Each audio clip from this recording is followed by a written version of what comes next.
All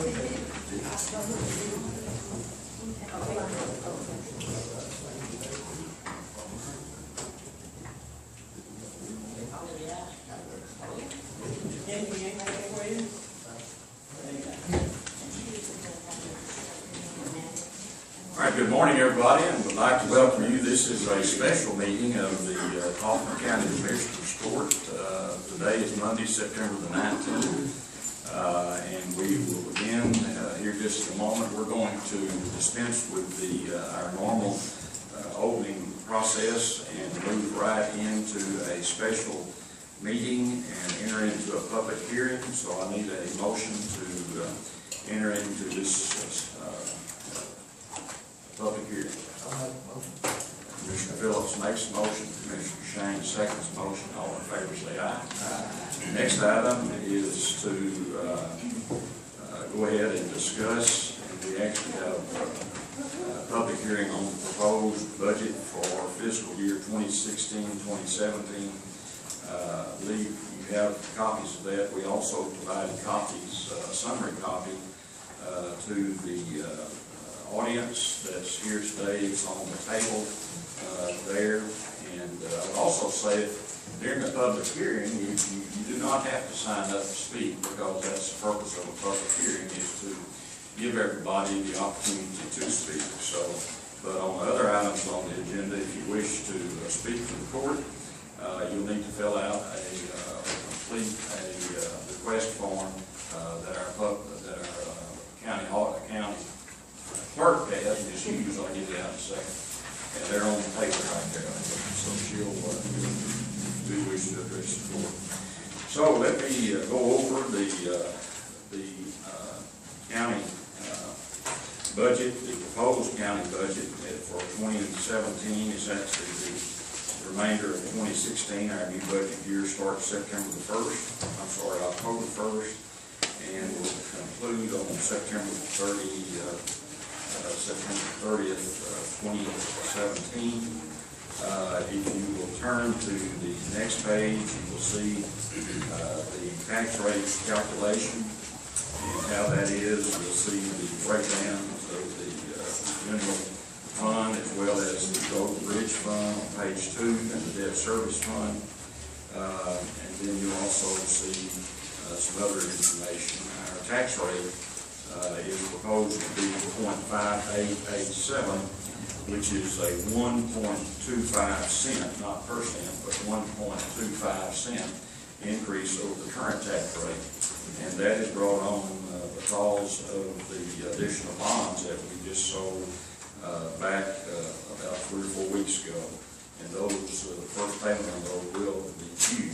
There's another handout on the table there that you are going to look at, and if you will notice the proposed tax rate for it has the proposed, it's a one-pager, has a proposed tax rate of 0.4345 and a road and bridge tax rate of 0.0920. The two main portions of the budget remain the same. There's a difference in how it's distributed, but the maintenance and operation budget and the road and bridge budget is what we say at 0.5265 cents. And then again, the difference on the interest and sinking. The interest and sinking fund is the bond fund, and it does show that 1.25 cent increase. But it was because of the bonds that were sold and that were voted on by the public back in November of 2013. So that's the information on that. I will turn over to page 3 now and give you, this is a summary of the general fund. We have all the commissioners, and I think it's an up-to-date summary. Is on the website. If not, it will be later today when we adopt the budget. And you will see that the proposed budget, you have the revenues that's top of page 4, and you'll see that the revenues proposed for next year will be $39,317,896. That's made up of ad valorem taxes, mixed drink taxes, various fees that we earn that are paid to the county, interest earnings, other revenues, and sale of assets should we sell property during the year. And then at the bottom of that, you will see the expenditures, and you'll see the various departments are divided down by departments. You can see how the departmental budgets have changed. And I would also point out to you the first column is the actual amount for the fiscal year 2014. That's the audited fiscal amount. And then the audited fiscal amount for 2015 is in the second column. You have the current year budget, the one that we're just concluding. In the third column, the amended budget, and it primarily has changed some since the beginning of the year. And then you can see the year-to-date where we are through the end of the last week, I believe, May 31, whenever it was printed. Is that correct, KW? And then the proposed new budget. And you'll notice that the proposed new budget has expenditures of $39,317,000 and $896, $39,831,796. The next page gives you the breakdown of the road and bridge revenues per precinct. It's aligned along the same structure that the preceding. You have precinct 1 all the way through precinct 4, so you can see the revenues that go into those precincts, and also all the way through precinct 4. And so that's the overview that I have. Do we have anybody that would like to come down and speak to the commissioners about the proposed budget? Now's the time we'd ask you to come to the microphone here and identify yourself and state your purpose.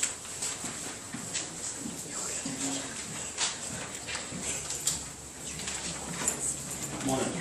Keith Steve, responsible for Precinct 3. I just want to talk to you all about the budget cuts out of my office for my part-time position. I was informed that the court was advised that I flat refused to pay deposits for another office that did not pertain to mine. That is not correct. There could have been miscommunication or something to that effect. There was an email that came between myself, the county judge, and the tax assessor, where I was told that the sheriff advised that it was the job of the constable to do this. But it is not the job of the constable to do this. I stated that in the email. At no time did I flat refuse to do this. I said I did not have the manpower to do it at a specific time and a specific date, or every day at a specific time. Okay, I don't have a problem helping with the tax deposits. We will help with the tax deposits. If this part-time position gets cut, that's going to cut a third of our part. There's going to be other services and other agencies in this county that are going to be affected by that. I've already spoke with the DA's office and let them know what was happening, because on Fridays they do pre-trials. There's 50, 60, 70 people in our courtroom. Okay? We don't have to work those because it's not a JP function. We're in there every day to make sure that that ADA is okay. Okay? I'm not going to have the manpower to do that if you'll cut me. Like I said, I've got one full-time and one part-time. It's the busiest precinct in the county. Okay? As of Friday, we have served 538 papers. I venture to say that's probably more than the other 3 precincts combined. Okay? We will help with the tax runs. We will not say that we're not going to do it. We will help with it. Okay? We will. So I'm asking for the court's reconsideration on bringing the part-time position back. Thank you. We have other people that would like to address the board now concerning the proposed budget. Yes, ma'am. Question, I don't know if it can be answered or not. My name is Linda Page.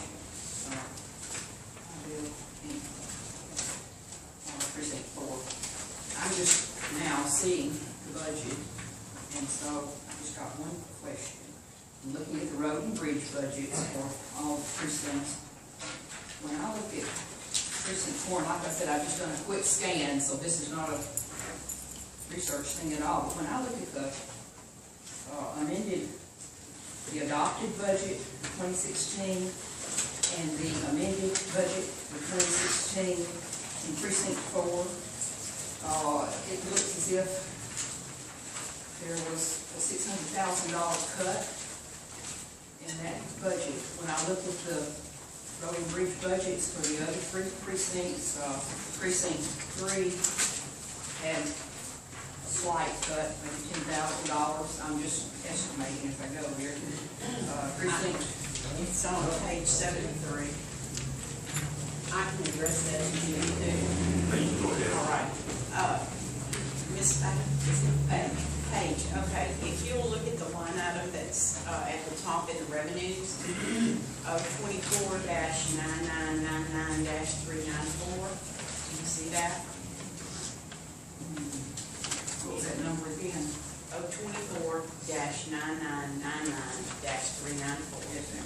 All right, if you'll look over, the adopted budget was $667,707. That's considered an estimated carryover balance, and the commissioner, when he came into office, bought extra road material, and he had some bad equipment he had to replace. He spent that. We didn't know it, so we had to adjust his budget after the fact. So that's why that was reduced. So it's actually expenditures that occurred in 2014, 15. Yes. Does that answer it? Yes, ma'am. for you? Okay. Thank you for coming forward. Do we have other questions concerning the budget? Anybody would like to come up? Now, this is the time for the public hearing.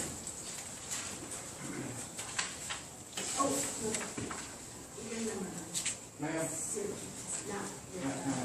And unless you wish to, Mr. Johnson, unless you wish to speak concerning the budget, I think you signed up for item 9. But, yes, sir. But you can sign up now as well, or you can speak now on budget if you wish. Well, not on budget, it All right, I was just with want the to make fire sure marshal. you could. Okay. All right, do we have other comments concerning the proposed budget? This is a public hearing, so do we have other comments concerning the proposed budget? And one more time, do we have anybody else that wishes to comment on the proposed budget?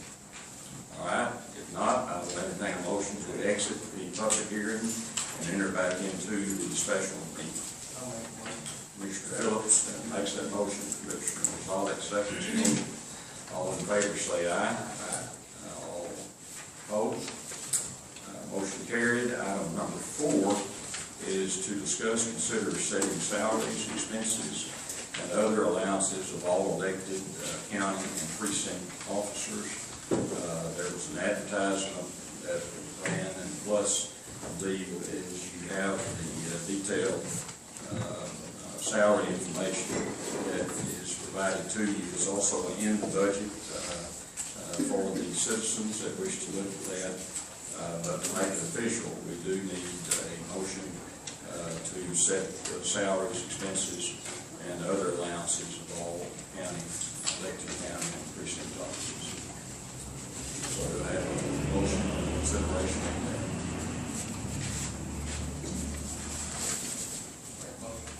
Have a motion from Commissioner Allen. Do I have a second?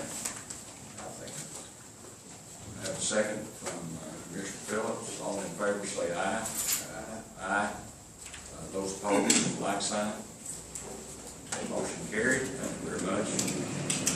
Now we will discuss the item number 5, and that is a motion to discuss and consider adopting the budget for fiscal year 2016 and 17 and take a record vote. So, gentlemen, what is your pleasure on the proposed 16, 17 years budget? Have a motion from Commissioner Phillips, excuse me, to adopt the budget. Do we have a second? Commissioner Allen seconds the motion. Any other discussion? I just want to put on record that I'm not going to vote to adopt this budget for all the salary disparities that occurred in the last 30 days. I think it's severely unfair to all the other county employees, other than a handful of mainly judges' employees that have received such huge expenses. And there's no way that the citizens of the county should support this. Okay. Anybody else wish to comment before we vote?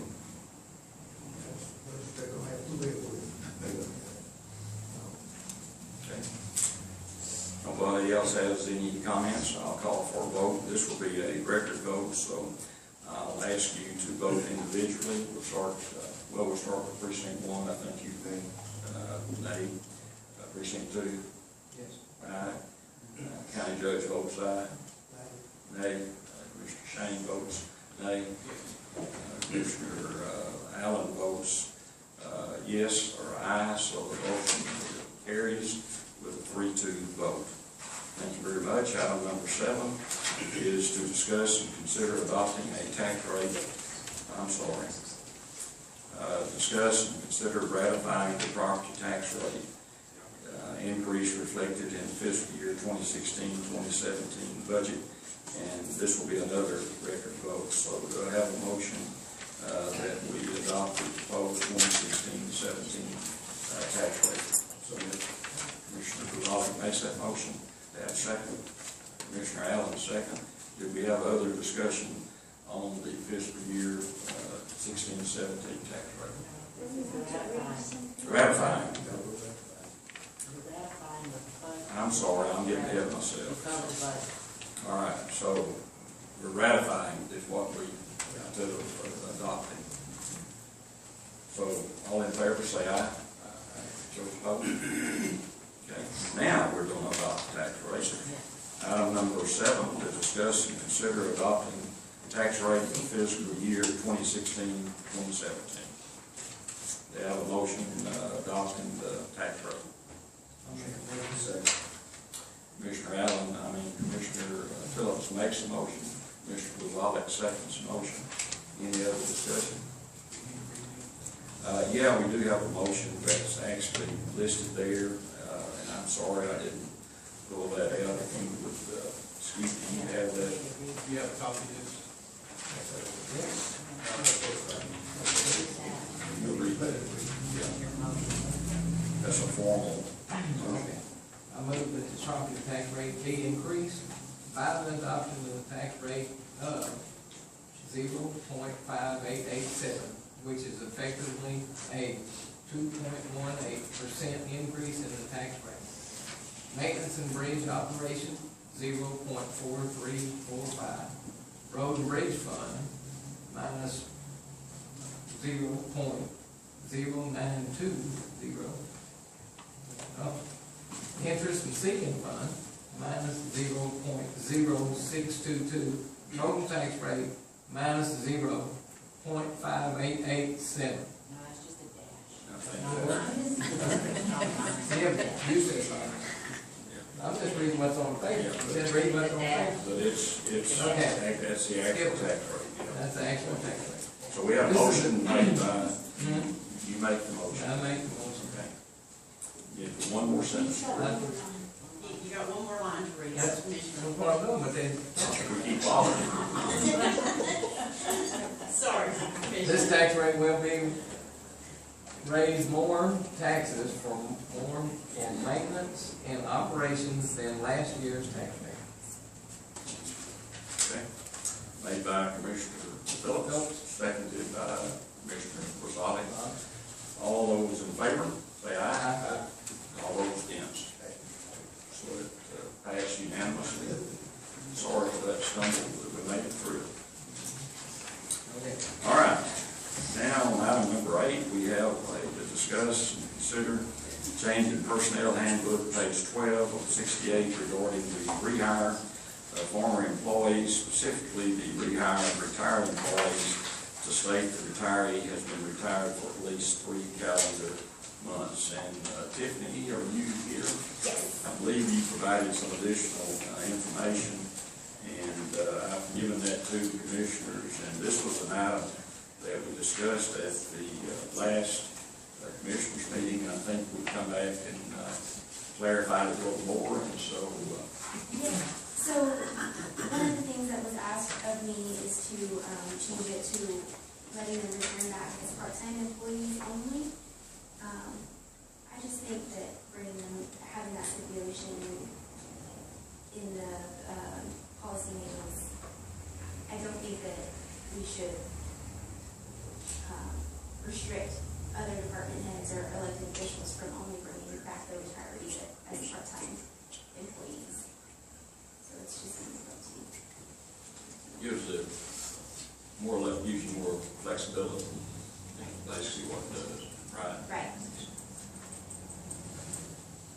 I think that's, Always saying that we bring it back full time. That's what she's recommending, we be able to bring it back. The reason we want to recommend full time is because we got paying back benefits. Right. You don't have to do it. You don't have to do it. I know, but I mean, Give you flexibility. that was the reason we had given it. That somebody else served the job. Our point was that we couldn't fill the job. So, I mean, that's what Jason, I mean, that's what. The purpose was to keep it under the 30 hours, so we think we're about the benefits. And Tiffany and I talked about, well, what if they wanted to work in another department full right, time? right. My comment was, well, if they want to do that, they shouldn't retire, they should just go over there before you're retired. But things happen in the, positions come available, they need more suited for. Right. I mean, that was the only point that we had against that, but I mean, other than that, it's not about me. Well, I think it changes it from 6 months to 3 months. Yes. We didn't approve that, I think, until, We never voted on it. yeah, we never. No. Just pushed it We on. didn't know that. So what is your pleasure on this item then? I'll definitely make it to 3 months. Yeah, I agree with that. But I prefer the under 30 hours, my opinion, so. Okay with that? That's your motion, whatever you want. That'd be my motion. Okay. Okay, we have a motion to clarify that for me now, so we'll, Rehire, retired employees, can come back to work on under 30-hour work week, part-time, after 3 months. after three calendar month separation from the county. Okay, everybody understand that? Does that work, Rebecca? Did I word that right? My only question is that, to Tiffany, is that what you consider a part-time temporary position? Yes, Under that 30 hours. Under 30, yeah. right, and then it would be a part-time temporary position, which is a position that is only, the employee can only work for under 12 months, no longer than 12 months. After the 12 months, if he's still an employee, then we have to offer the benefits. Sure.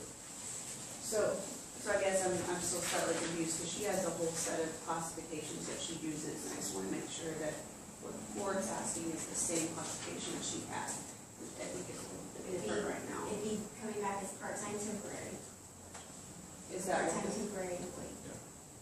so you're saying under 12 months, under 30 hours? Well, that could get into a sticky situation for 12 months or less, because some of these positions, like in my case, I need an operator, email and work 8 hours this week and 24 next week, but until I can fill a position, I might have to have it for 2 years. So Don't know. I guess my other question is too, is right now, I mean, I'm aware that there are employees that have retired, and then Right. now they're working in what we would consider an open position, that's not a part-time or part-time temporary. Right. So because we're aware of that fact, I mean, the court's going to take a significantly limit what we've done in the past. I mean, it wouldn't be retroactive now, but I'm saying, I'm aware that those situations come up. Let me go back and amend my motion.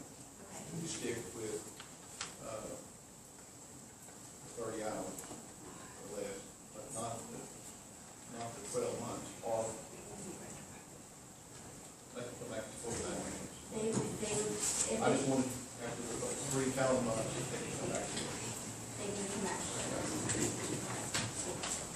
So, That simplifies part-time, the 12 months, and everything. That would just be a department head.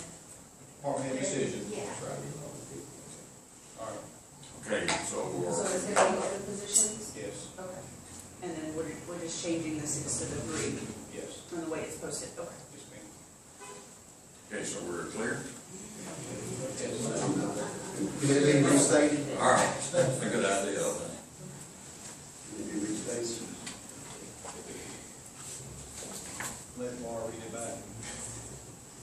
I can't read it back based on the agenda item. The agenda item basically is taking the retiree has retired for at least 3 calendar months, which changes it from 6.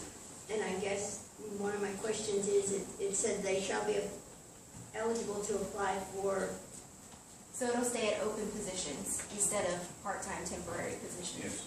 all right. So the only thing we're changing is 36. Yes. Okay, I got it. I'm sorry.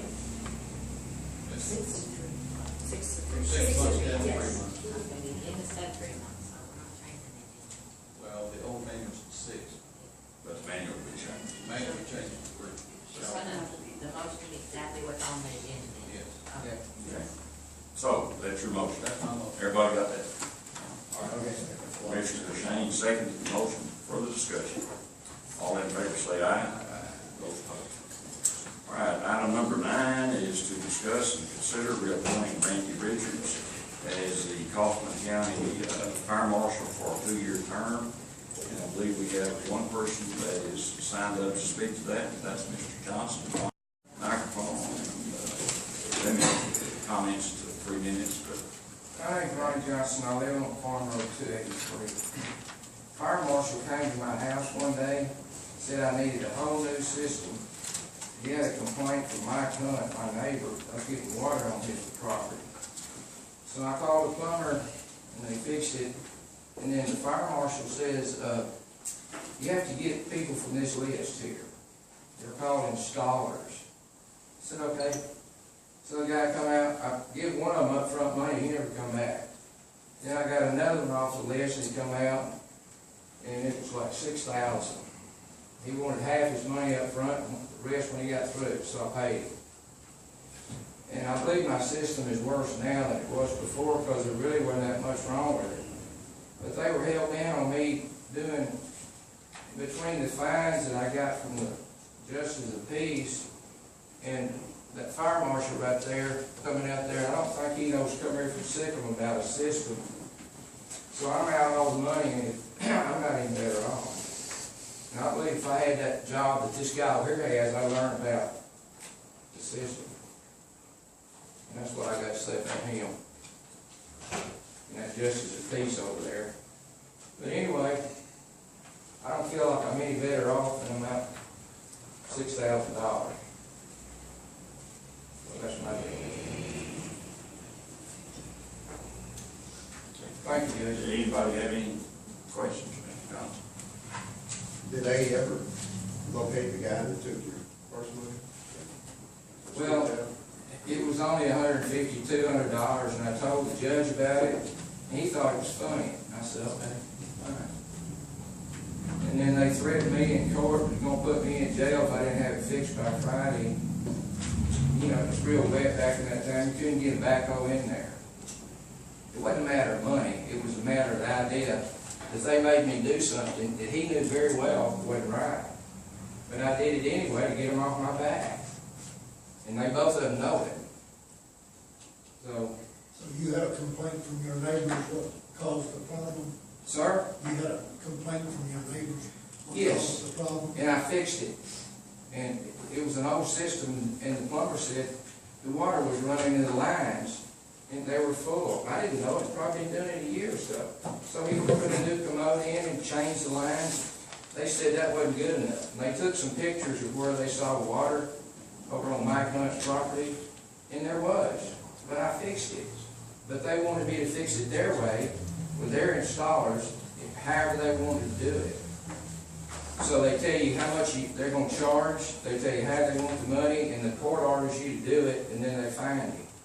So, I don't think I'd want to ever do any business with that guy. You know, legitimate business. But they have their way of doing things. If you don't do it, you're in trouble.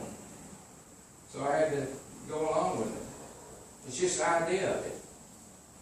Was the water on your neighbor's property, was it near his house, or? No, it was out in the pasture. He's probably got 200 acres out there. You know, but he didn't come to me. He called it fire marshal Frank.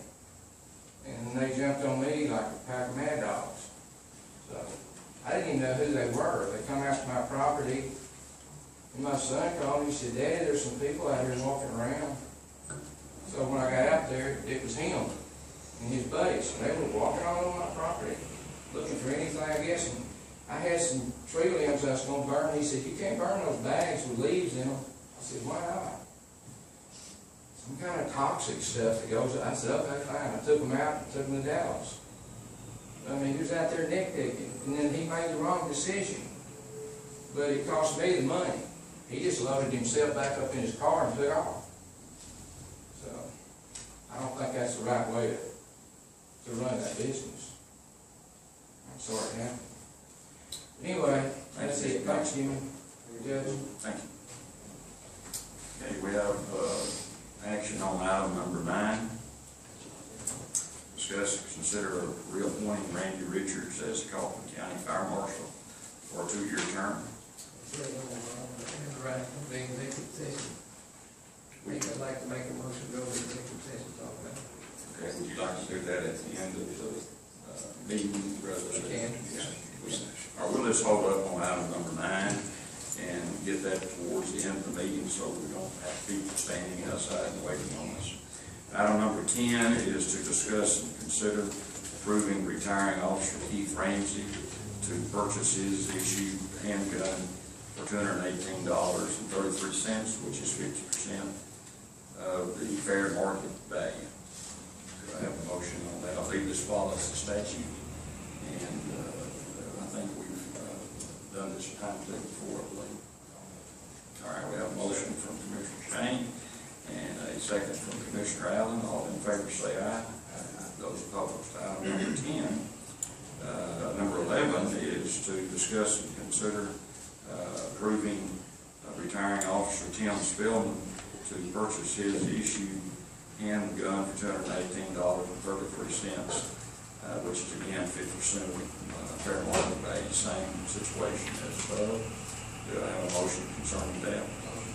Motion second, Commissioner Allen, second from Commissioner Rizali. Any other discussion? All in favor say aye. Those opposed. Next item is to discuss and consider entering into a public hearing to receive input on the adoption of the Kaufman County Clerk's Records Archives Plan pursuant to local government code 118025. Do I have a motion to enter into a public hearing? Commissioner Phillips makes that motion. Do we have a second? Second from Commissioner Shane. All in favor say aye. Vote yes. Okay, this is the time. If anybody has any questions about the adoption of the Kaufman County Clerk's Records Archive Plan, just use it.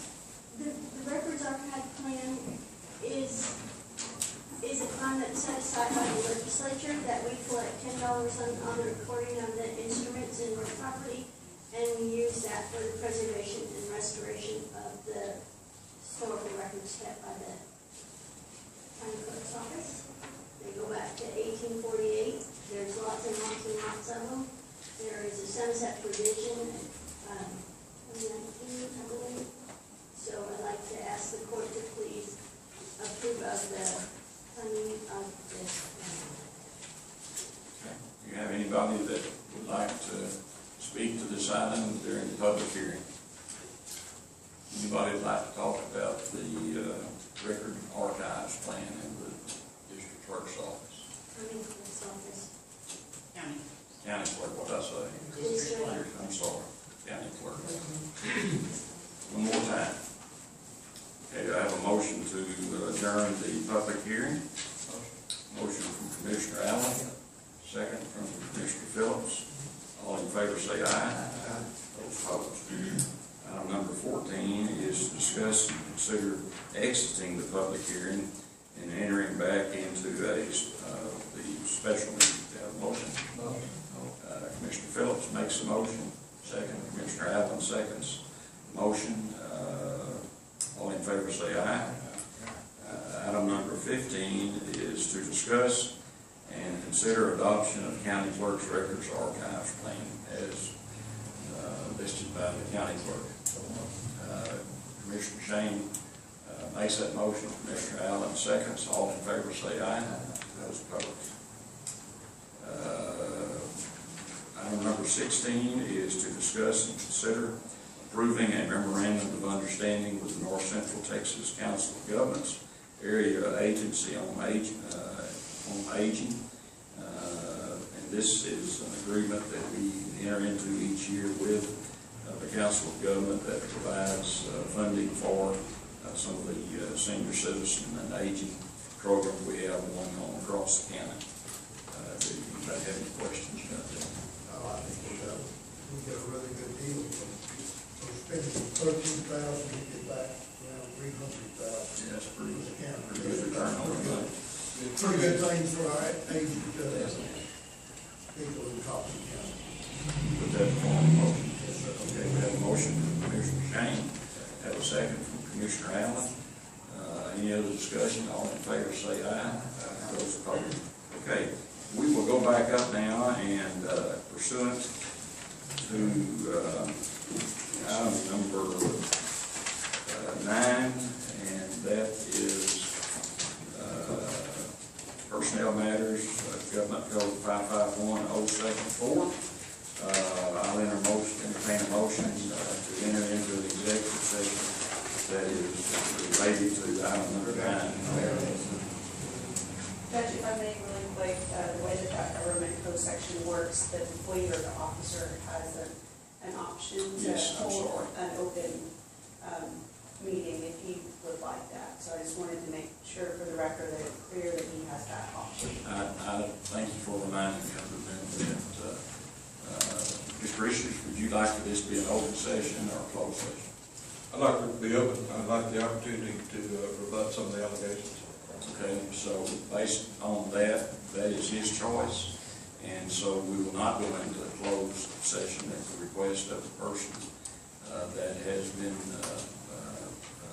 discussed in item number 9. So, Randy, if you'd like to come up here to the front, and Mr. Phillips, I believe, Commissioner, you were the one that wanted to discuss this. I did mention it. I know that somebody else has mentioned it, and I just want to make sure that everybody is happy with it. And that we need somebody to talk about it. About whether or not to keep you as fire marshal for the next 2 years. That's just our project. We don't get the chance to even talk about it. The only way we can talk about it is in this meeting or in the executive meeting and discuss anything that you said, done, or anything else. Talk about it now. Yeah. What's the opportunity to rebut some of the allegations that have been there? I don't know what we're rebutting at this moment, but Would you like to address what the gentleman Yes, was talking about? Yes, Mr. Johnson's case goes back numerous years prior to my coming into that office. There have been with the same situation and the same record from what the investigation revealed. And when I came into office, Mr. Hunt did contact me and said that for many years he had tried to get some things done. He'd made some complaints and never had any result. So he asked me if I could look into it. I told him I am not a designated representative to do an investigation on that, but he would furnish a formal complaint and forward it to the designated representative that they would investigate the case. That was done. The investigation. Randy, the designated person was the public works department. Prior to my coming in, the designated representative was Ken Riley. And then. Who was the employee of the public works department? That is correct, sir. Yes, sir. And then when I came into office, Ken retired shortly thereafter, about 6 months later. And then we brought in Mr. Wayne McKenzie. Mr. Wayne McKenzie is the person that investigated. And although Mr. Johnson claimed that I was the one that come up and told him it was a legal decision, that's not correct. That was all done by the designated representative under his investigation. Multiple photographs were taken, documentation was done, historical documents were reviewed, and Mr. Johnson had just never, he had failed to ever put in a proper system. He did not have a septic system that complies with TCEQ at this particular location, which is a bucket buried in the ground with a line run through it. Was this for his house? It's actually two systems on the same property. One of them is the shed, and this was the one that was in question. So his shop had a commode in it, this system, just for the commode.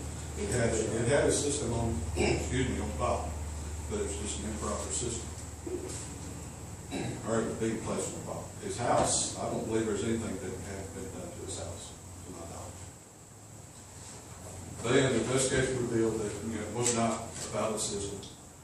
Mr. McKenzie is the person that made contact with Mr. Johnson and explained to him what he needed to do and everything. I was not there on that initial visit. The second or the third visit that Mr. McKenzie made is when he had asked that I come out as well, because he was having a hard time explaining to Mr. Johnson of what had to be done in accordance with TCEQ.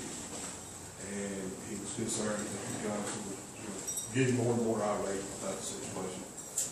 And I told him I'd go and try to calm things down and try to explain things, which I did. I said, let me explain to him that what Mr. McKenzie said, this is correct. We're the stewards for the TCEQ of the state. And your system is not a proper system. It's not a legal system. It is in fact overflowing. There's quite a bit of effluent that was running off of his property onto the adjacent property, polluting, and sewage and so forth. So it came up to be that Mr. Johnson never did anything about it. So the next option is to go ahead and file the cases, as with all the other cases that we did in the last court. The judge heard the case, he reviewed all the evidence, made a determination that it was in fact not a proper system, and that the right type of system had to be installed. And that is when Mr. Johnson told him that he would have a plumber come out and fix it.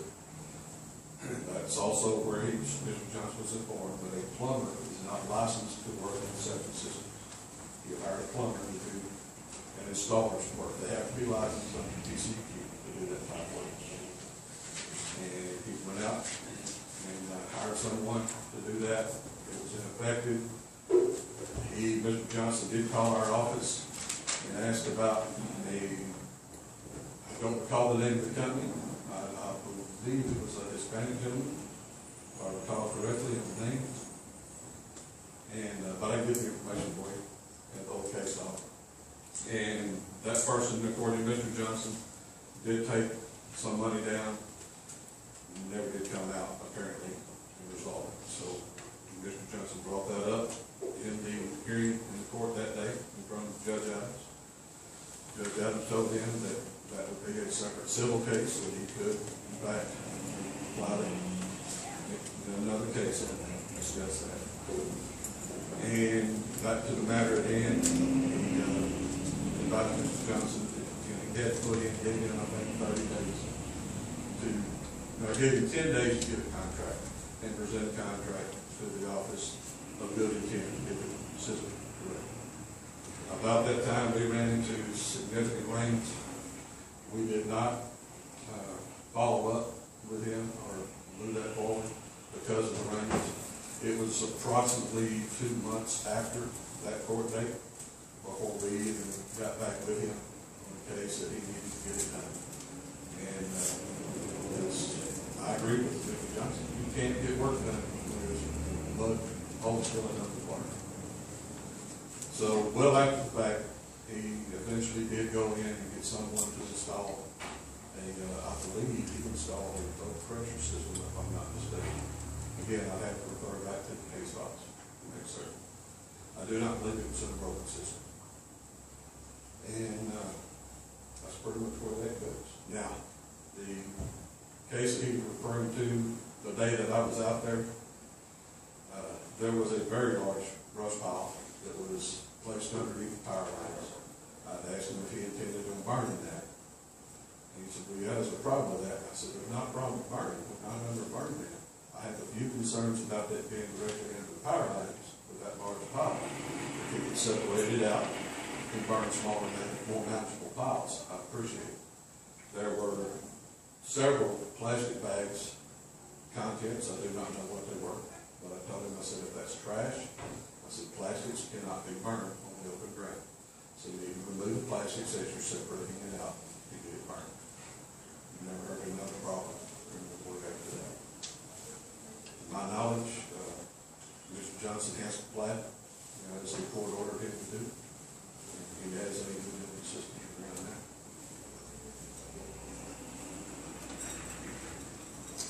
Further questions? A couple of weeks ago, you had an issue with Mr. Terry Crow come by my office and talk to me about, he was trying to get his building underway at the east end of the trail. He was going to build a building out there to come to your office, but I want to know, I had to sprinkle it, and the guys told him to go home and pull up his thing on the computer. Is that right? Not hearing everything you said, sir. I I do know Terry from Crow here, come to Mr. my Crowe office. did come by. Right. He went over to Chad and John and presented an application for the construction permit, presented the plans for their review.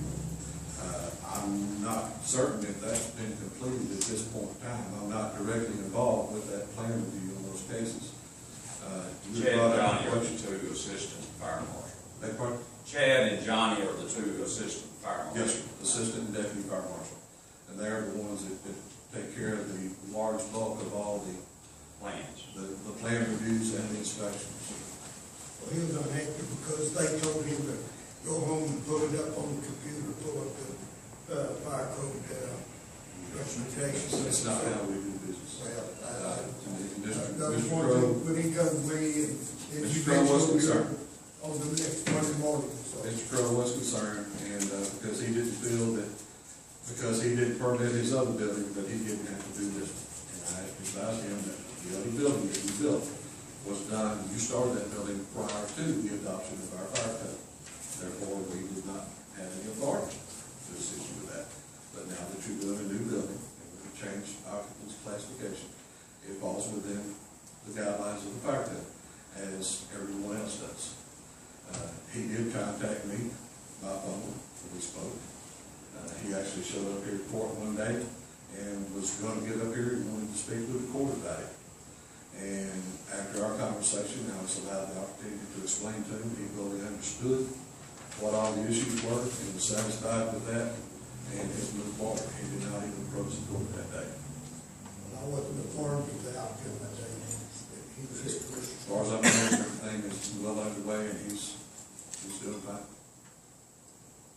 We do have some misunderstandings. There's a lot of people that don't understand the fire code and don't feel that they should have to abide by the codes. But usually, if allow the opportunity to explain to them why, it's in the interest of fire and life safety.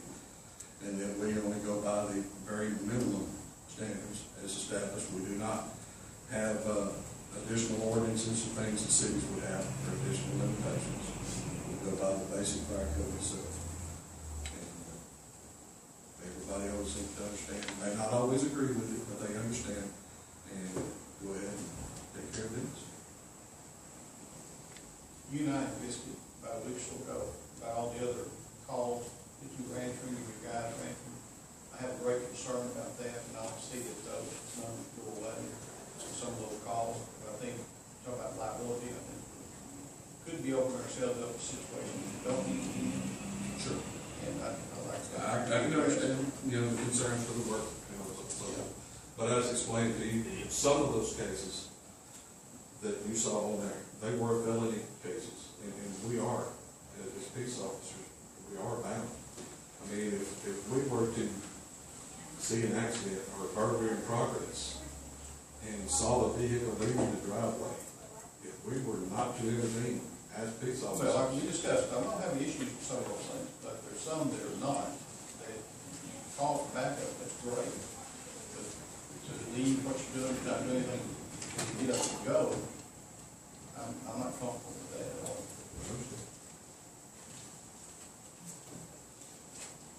Any further questions for commissioners? Would you like? I just have a statement if I can, if you don't mind. Constable Jason Johnson, precinct 2. Thank you for allowing me to speak real quick. I understand that the fire marshal, he's kind of in the same situation as the constable's office and the sheriff's office. He has a hat, and that hat is a partial of the fire department as well as law enforcement itself. They have to go through the police academy that we all have to do, as well as the fire academy. And in the situation, as if something is going on, it's not a, can you intervene with it? He's mandatory to intervene with it. I've worked with Fire Marshal Richards on several cases. I've helped execute some of their felony warrants on some arson in situations that we've had in Kaufman County alone. I will say that he does his job very well on the investigation side of it. And I know that some people look at us as like, well, there are some things that maybe you shouldn't do as well. But being that so many departments are so short-handed right now, the more law enforcement that we can get involved with it, the better off our community and the safer the community is going to be. If he has an opportunity to be there, he's required by law to be there, he's got to be there. Now, I know that he gets there first, or some of his guys will get there first, but when they're able to get, they leave. Okay, sheriff's here, or somebody else is here, okay, we're done, and they move on. But I do commend Fire Marshal Richards for the job that he has done. And of course, we're not going to make everybody happy. We're not. But he has done a job very well that I see that I've been with since I've been here. And that was my 2 cents on the report. Ronnie, if you will, not Ronnie, but Constable Johnson, if you will complete one of the forms. Absolutely. That to turn in, so we'll have a record of comment. Yes, sir. Thank you very much. Thank you. Anybody else that would like to complete a form? Okay, so do we have other questions for the fire marshal? All right. So we're now back to item number 9, and that is to discuss and consider reappointing Randy Richards as the Kaufman County Fire Marshal for a 2-year term. Do I have a motion? Motion from Commissioner Allen. Do I have a second? Second. Second from Commissioner Phillips. Any other discussion? All in favor say aye. Aye. And anybody no? No. Okay. Thank you very much. That's a question answered. Thank you very much. All right, next item is to adjourn the special meeting, item number 17. Commissioner Shane, I have a motion. Do I have a second? Second, Commissioner Phillips. All in favor say aye. Those opposed. Thank you very much. Thank you.